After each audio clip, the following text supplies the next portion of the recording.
something. Tennessee coach and student athletes, and Coach will ask you to make opening remarks, and then we'll take questions for anybody up here at the dais. So. Well, again, we're blessed and to have this opportunity to continue to play in the tournament, and just an incredible amount of respect for Kelvin Sampson and his team. I've known Kelvin a lifetime, and he and I've kind of grown up together, kind of have grown old together too, but we know it's going to be an extremely difficult challenge because we respect their ability and how hard they play and how well they're coached, and so we know what we're walking into. Please raise your hands and we'll get a mic to you. State your name and affiliation and to whom you're directing the question. Right here in front. Hey, Rick. Will Kunkel, Fox Houston. What makes Kelvin, so likable off the court? Fans get to see one side of him when he's on the court competing, and then just what makes him such a good basketball coach? Well, we've known each other a lifetime. We met back in the 70s. He played at Pembroke State University. I played at Lenore Ryan, and back then they had these jamborees where you'd get together. We had no rules. We could start practice the first day of school and practice all the time, and then we'd get together on weekends and maybe bring 4 teams together and play Friday night, Saturday, maybe into Sunday. And just as I've gotten to know Kelvin and through the years, obviously we competed Texas, Oklahoma. Everybody knows what that rivalry is about, but we've never let any of that get in the way of our friendship. But what makes him, if you knew his pedigree and who he is, he hasn't changed a bit. He's the same guy, highly competitive, beautiful family. Yesterday it warmed my heart to see him holding his grandson, but he's intense. I think he would tell you at one time when he went to the NBA, I'm not sure he ever thought he'd come back to college. I think it's been good for all of us in college to have him come back into the game. But he's worked everything. He would tell you that he's been extremely blessed, that God's shown great favor over him and his family. But I love him. I love Kelvin Sampson. And he and I will be friends until the day we die. And we'll probably spend a lot of time together when we're both done with it because of the fact that he's a fun guy to be around. Questions, please? Right here. Yeah, Rick Gentry Estes from Tennessee. And Kelvin talked a lot about, pushing players, making it hard to play for his program, but he also hasn't had a lot of transfers. I'm wondering, is it more difficult to do that as a coach these days, given the transfer portal, everything that's going into it in terms of pushing players to get the most out of them? I don't think so. I think if you're honest up front with the players and you tell them exactly how you're going to be, you're transparent with them, and you get the right guy, I think where it gets hard is when coaches lie to players. They make it like it's going to be a rose garden, and if it's not going to work out. I think you tell them the way it's going to be, and we're blessed that we've got a group of guys that I think that have set extremely high standards for themselves. And I've always said in recruiting, there's enough players out there for all of us. You got to get the ones that that fit your personality and the way you want to play. And I've got a group of guys that we feel like that about, and we've always tried to do that. And there's no doubt that Kelvin has done the same. He knows what works for him. He knows. We all do. And if maybe when you're younger, you might say, well, maybe we can change a guy or two, but the only way guys are going to change if you want them to play the way you want to play is if you got a group of guys that bring it every day. The players have to change the players because coaches can be hard on guys and demand, and but you got to have a program around you. But it goes back to the recruiting selection process. You better know up front, tell the truth, and if they don't want it, move on to someone else. Right here. Rob Lewis with VolQuest.com.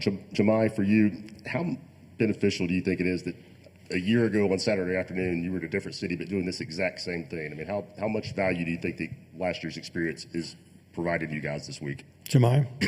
It's exciting to be here. I don't think, heading into this year, me and Z didn't expect anything less to be back here. We made a promise to ourselves to get back here. But we want to be able to finish the job that we didn't do last year. I felt like last year was a special group of guys. We probably won't have guys like that in Tennessee again. But I also feel like this group is a special group of guys as well. I don't think there'll ever be another Zakai that walks through the Tennessee doors. There'll never be another Jemai Meshack. There'll be another Felix, Igor, Chaz. But that's what makes recruiting special. That's what makes us special. And every year you can come in and make a name for yourself. So with that being said, I feel like, it's exciting to be back here, but we want to finish the job. Right here.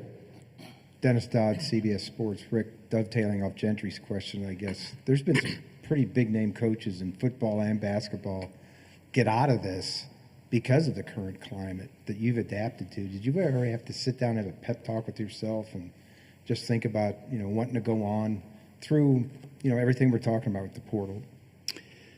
No, I never did, because I got a group of guys that I thoroughly enjoy being around every day. I mean, I love coaching these guys, and there's days they probably don't like me very well, but some days I don't like them either. But I know what they want, and I think they know as a university what we want, and we're never going to go over the top. I mean, we're going to coach hard as a staff, but we got a group of guys that they've set some pretty high and lofty goals for themselves individually, and I think they would probably be disappointed in us as a staff if we didn't come out and give them our best every day and be consistent. But we all go through those grinds. But when we're off the court, time's up, we're going to hang out, and some days they might want to hang out with me, some days they don't. Angela, back to back. Angela Morian, Wish TV here in Indianapolis. Coach, it's been well documented that you guys have never made a Final Four.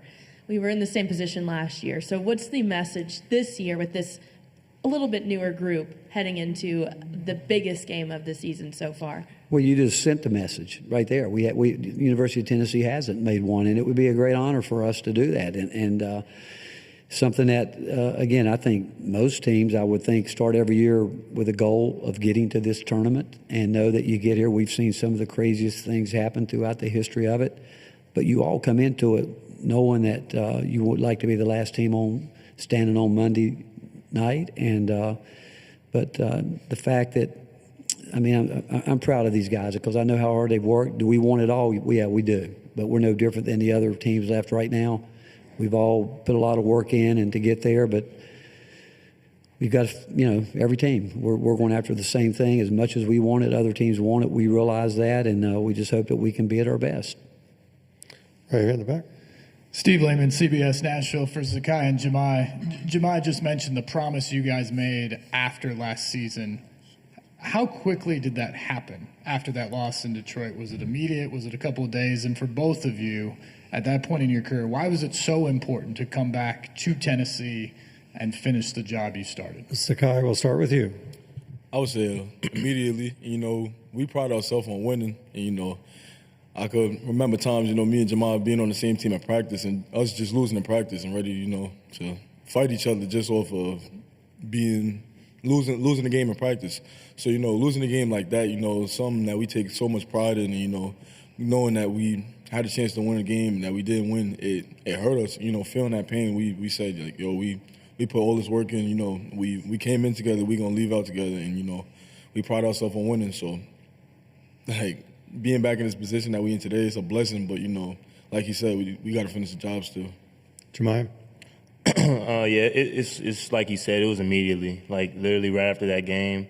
Of course, going through the off season, you don't have a feel for who's staying, who's leaving, who's going to be on your team next year. But we know that if we kept our core, and that we kind of kept who wanted to be back here for next year, we knew we were going to have a chance. But like Zakai said, like, we're super competitive. Like, that's just in our blood. There's certain things that I value in my life, and one of those things are loyalty, and the other thing is competitiveness. And I feel like, this is the same thing that Tennessee holds for me. So I wasn't going to lead them out to dry just because I lost. I feel like the Tennessee fans deserve something more. I don't care about getting national attention for me. I care about getting the national attention for the Tennessee fan base, for Coach Barnes, and for my teammates. I can care less what happens with what I do, but I want to win for them because they put in so much work, put in so much time. It's been times when me and Coach Barnes don't get along very well. We have a very special relationship. It may seem like we're not on the same page a lot of the time, but he's a winner, man, and I'm a winner, and we both want it so bad that sometimes we go at each other. So Same thing with me and Zakai. Coach Barnes was there too. Like, we'll be in the same practice. We're arguing with each other, yelling at each other, but it's all because we want to win, man. And it's that competitive energy that I think is why we're here. And I think, if we keep on proving it, we keep on doing it every day in practice, we'll be able to go far. Right here in front. Will Kunkel, Fox Houston. For Coach, Zakai, Igor, if you guys don't mind, when you throw on that tape, obviously the Houston defense jumps out. What is it about that defense and that program that separates themselves from other really good defenses as well? Coach, we'll start with you.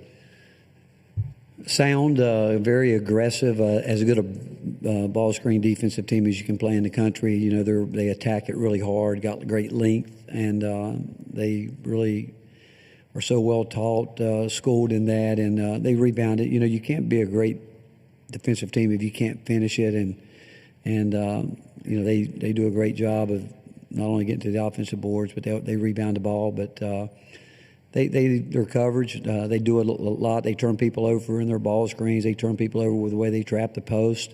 Just being very aggressive, and the more they can get you to the sideline, they really even turn the heat up more with the way they rotate over and really build a wall over that way.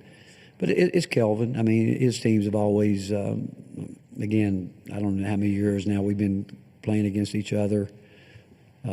That's who he is. That's who he's always been, and he's underrated probably offensively. I mean, I think he's always done a great job getting his best players where they need to be, but defense has always been, when you think of him and his program and rebounding, are two of the things that come to mind.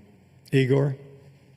Yeah, I mean, like Coach said, they're really good at turning people over from ball screens, and that comes from them being handsy and having their hands high all the time. But also the rotation, they go through rotations really quickly, and they fix up matchups. So, we'll have to be ready for that. But we've been working on it through the whole season against ourselves in practice, so we'll be ready.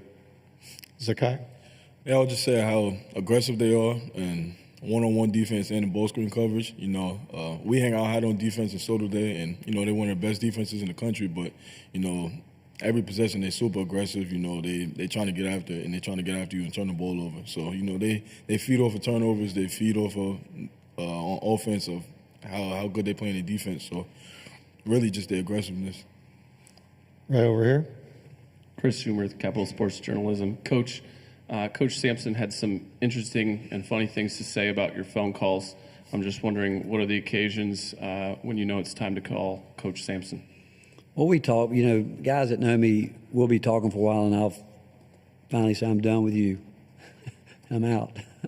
But we talk a lot, when we talk. Kelvin's the kind of friend that if we go weeks, months, whatever it may be, we just pick right back up.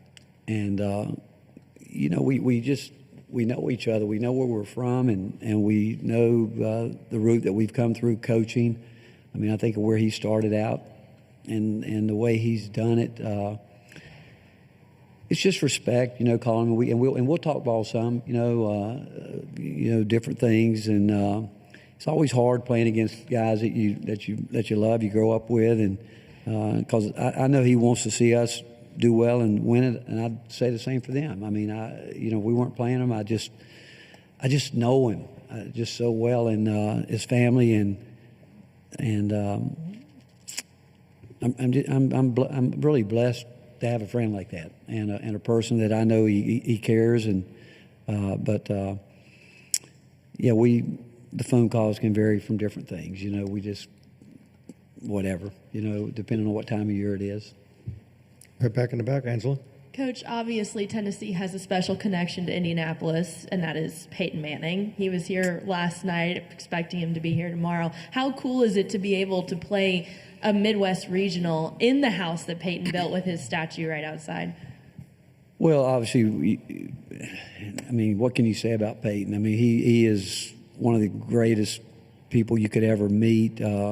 Loves Tennessee, has been so loyal, so generous to our university, not just to the athletic side, but to the university as a whole with the scholarships that he provides for people. But again, he's a person that he's a true volunteer. When you think about what he does, not only for those that are close to him, for those that he doesn't the people that he might not even know. He's just he's made things so much better for all of us at Tennessee, and the fact that he's still so active out there. And in some way, he's the voice of the University of Tennessee, and we're proud of him.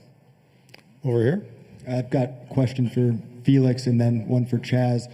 Felix, what went into the rebounding that you've had the past couple games? And then Chaz, how were you able to be so patient offensively yesterday against Kentucky and kind of take your time to get the shots that you wanted? Felix? For me, it was just the coach challenging me. The coach is challenging me, and I just knowing it. I got it in me, and it's just me putting more effort in that side of basketball, just trying to chase and just do my job. I think that was just what's going through my head. Chaz? Yeah, for me, I just say taking the looks that the defense gives me. At this point in the season, I know that most of my shots are going to be contested, so just being ready to shoot when I get the opportunity. We've got a few more minutes before we dismiss the student athletes to do one-on-ones right over here, right in front. Wes Rucker, 24/7 Sports. For Jahmai and Zakai, how rare is it for y'all to kind of flip on the film when you're getting ready to play a team and think, that team plays about as hard as we do? I imagine this is one of those games maybe where you do see a team that plays about as hard as y'all do. Jahmai? I feel like they what makes them really successful, they have the personnel. They have really good guys that come in, do their jobs, focus on doing their jobs. They have length. They're all around the court. You can try and scheme as much as you want, but if you don't have the personnel and the guys to do it, it doesn't work out. So I think that's what jumps out to me when I'm watching Houston. I'm going to never say no matter what. It doesn't matter what team I'm playing against. Nobody's tougher than me. Nobody's tougher than this team. But we're still going to respect them as a tough team. But we're going to play harder. We're going to play tougher. But we got to respect them as such and go out and play hard. Sakai? Yeah, much respect for Houston. Watching them on film, they play really hard. They play really tough, but we do the same thing. We hang our hats on toughness and defense, and, as long as we go out there and do what we got to do, we'll be perfectly fine. Right here front. Yeah, question for Coach Kevin Sweeney, SI. Zakai's story at Tennessee feels like one that's going to become pretty rare in the modern state of college basketball. I guess, how much have you appreciated being a part of that, and what can you say about what a player like that can mean to a university? Well, what I would say is, knowing him, he would sell the rights to it. It's really one of the great stories when you think about him and how it all started for us. I mean, it was, started in Augusta the last week of Peach Jam, and I don't think he made up his mind. But it started long before that, to be honest with you. I think that the fact that he would have to hop a bus, he owes New York City Subway. He should go back and pay them for all the times he's jumped the rail to get home here and there and everything. But what he did, as he grew up a lot quicker than most kids probably need to grow up. But and then coming to campus, it took us about 2 weeks. I mean, we thought we were going to redshirt him. That's what we thought, and he changed that real quick. And made an incredible impact from the time that he's walked on campus. And but it's really one of the great stories, and I've said it before, I think he's going to go down as one of the all-time favorite volunteers too, because of the way he's gone about his business every day and what you all see during games. I've watched it for 4 years. Okay, we're going to dismiss the student athletes. Thanks, guys. They will be available for 15 more minutes in the breakout rooms. And then we will continue with Coach Barnes. So raise your hands if you've got anything for Coach. Right here. Rob Lewis with VolQuest.com. Coach, we talk about it every game, but Houston's so physical. How much of an emphasis do you have on keeping them off the offensive glass tomorrow? How big of a challenge is that? Well, it's really hard. You could say, well, you need more than 1 day. You could take a week, but that's not enough time either if you don't understand it. I mean, that's what they do every day. I mean, I know he's still doing the old bubble drill. I know he's putting that thing on that rim, and the only way you can score points is to get a rebound, and it's a mindset that he instills in them. And we try to do the same thing. Obviously, I think he's recruited a has done a great job recruiting guys the way he wants to play, and they go get it. If not, he's going to take them out. You know, you got a job to do, you're going to do it. And so whether you got a year, a month, a week, whatever, a day, you've got to be prepared knowing that that's a huge part of how they play the game. Questions, please? Over here.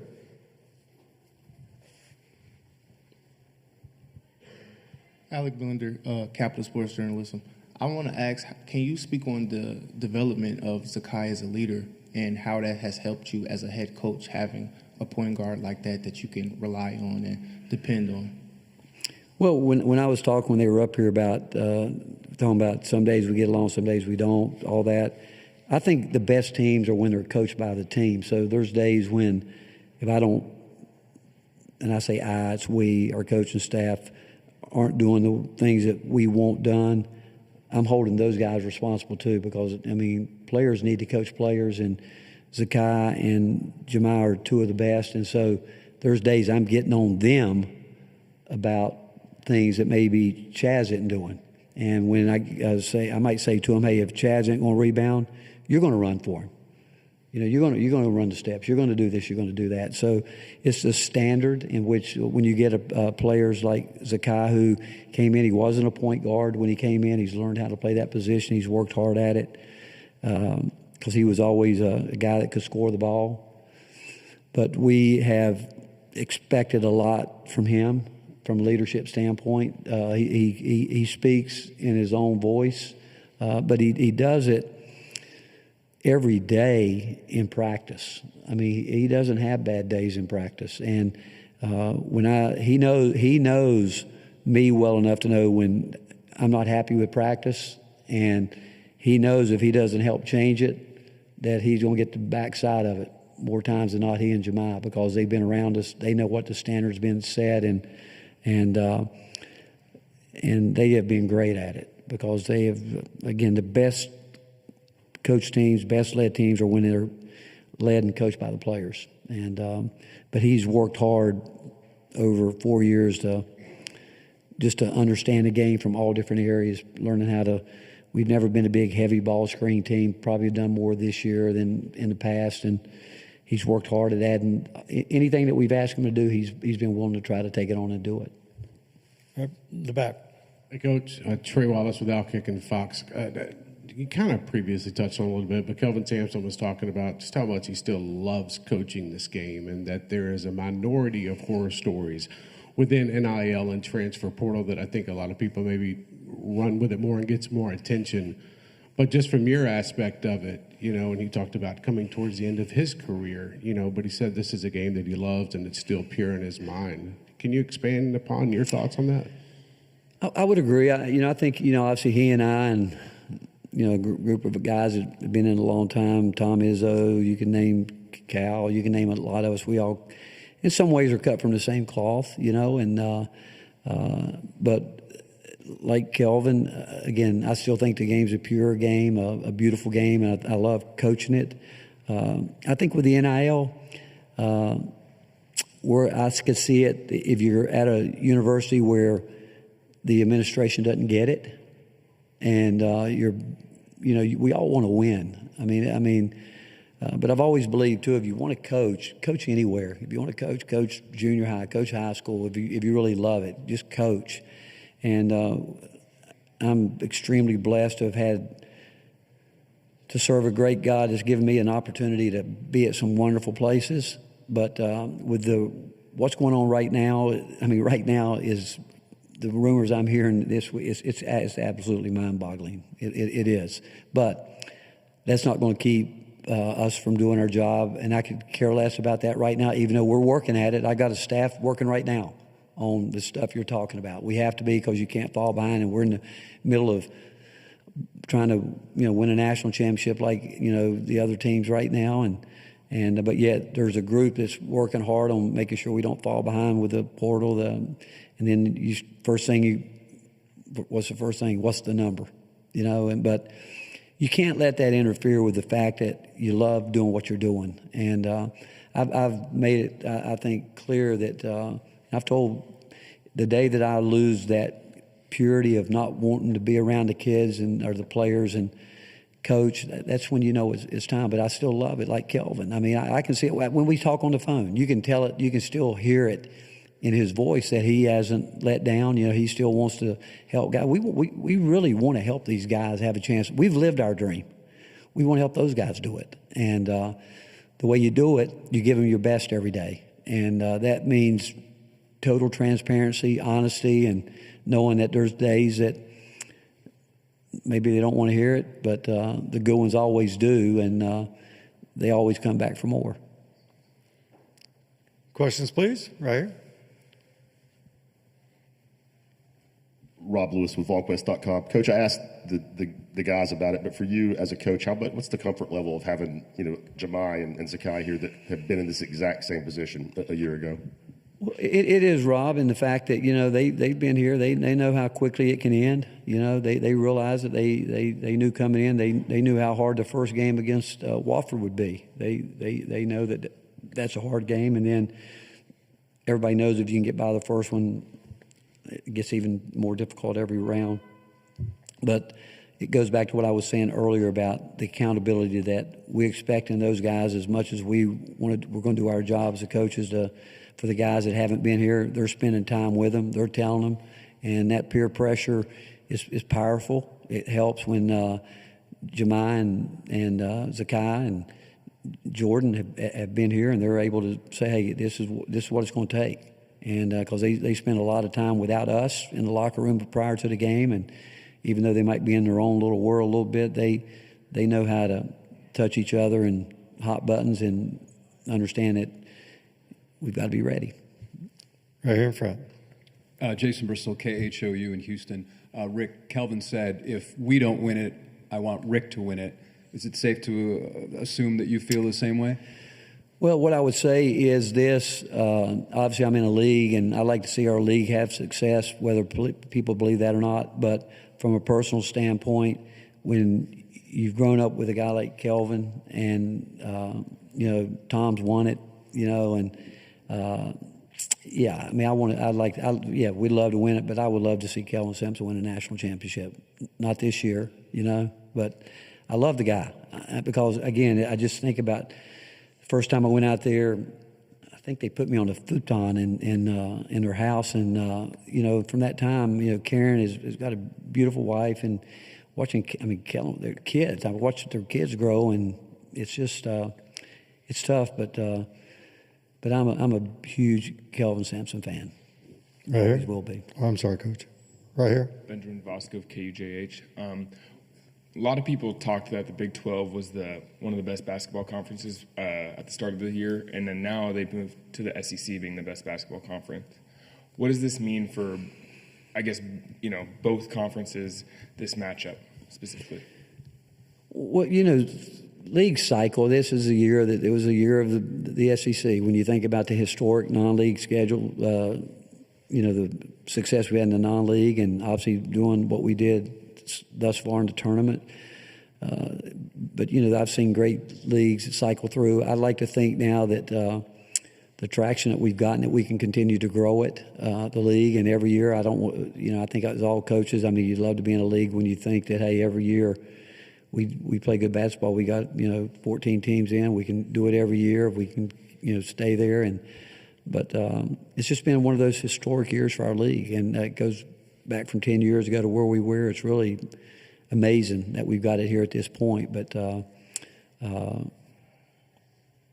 it was tough. I can tell you, it's been a long grind. It seems like from January, but it's turned out okay. Right here. Federico Mano, KJHK. How do you go as a head coach preparing your team with 5 days of preparation in between the second round and the Sweet 16 to only 1 day of preparation between the Sweet 16 and the Elite Eight? You know what? It is after the first round, second round, one rest. Right now I think the most important thing is rest. I was fortunate to be at it took me a long time to learn this, and I still fight it every single day, but Eddie Reese, the greatest swimming coach of all time at the University of Texas, told me one day, he said, I've never seen a coach take a mule and make him a racehorse, but I've watched a lot of coaches take racehorses and make them a mule. I've been guilty of that a lot. And so this time of year, you want them racehorses. And so the biggest thing is trying to keep them healthy. And I'm not sure anybody's totally healthy right now, little bangs and bruises that you have, but we want to make sure and so from last night until today, that's the mindset we know. And then Coach Knight had a wonderful saying. It took me forever to figure out. He said the mental to the physical is like 4:1. Well, today that 4:1 comes into play big time, the mental part of it. You don't have enough time to go out and put a bubble up and try to work on blocking out against Houston, and you don't. You just got to hope that you've done enough up to this point with your practices, and you believe in you trust your system, you trust your habits, but it's emphasizing everything from a fundamental standpoint of the game, where you're just saying, hey, this is something that we have to do today. This is something, whether it's ball screen, rebound, or whatever it may be. But I think the most important thing in a one-day prep is to get our legs back and be ready to know that that's what it's going to take to play against a team that comes at you like they do. Time for a couple more for Coach. All right, seeing none. Thank you. Thank you, guys. Greg.